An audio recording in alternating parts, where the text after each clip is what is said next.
નમસ્કાર મિત્રો, હું છું આપની સહેલી. તમે જોઈ રહ્યા છો ઉપયોગી જાણકારી સ્વાગત કાર્યક્રમ વિશેની.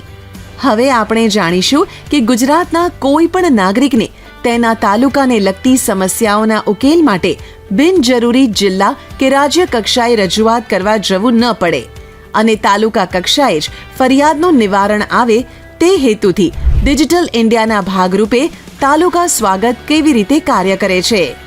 આ માટે અરજદાર નાગરિકે દર માસની 1 થી 10 તારીખ સુધી મામલતદાર કચેરીમાં ફરિયાદની રૂબરૂ અરજી કરવાની રહેશે.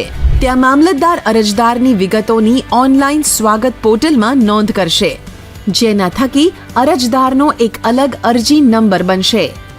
દર મહિનાના ચોથા બુધવારે પ્રાંત અધિકારી શ્રી અથવા તેમને સમકક્ષ વર્ગ 1ના સિનિયર કક્ષાના અધિકારી શ્રીના અધ્યક્ષપદે યોજાતા તાલુકા સ્વાગત કાર્યક્રમમાં તાલુકાના તમામ અધિકારીઓ રૂબરૂ હાજર રહીને મળેલી અરજીઓનો નાગરિકોને પ્રત્યક્ષ સાંભળીને ઉકેલ લાવે છે.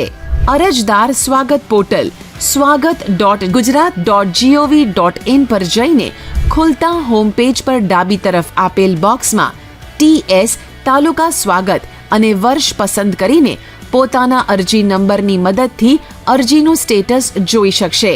આમ તાલુકાની ફરિયાદોનું થશે તાલુકા કક્ષાએ જ નિવારણ. તો ચાલો, હું રજા લઉં છું.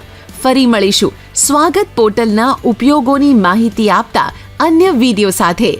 ત્યાં સુધી આપ સૌને મારા નમસ્કાર.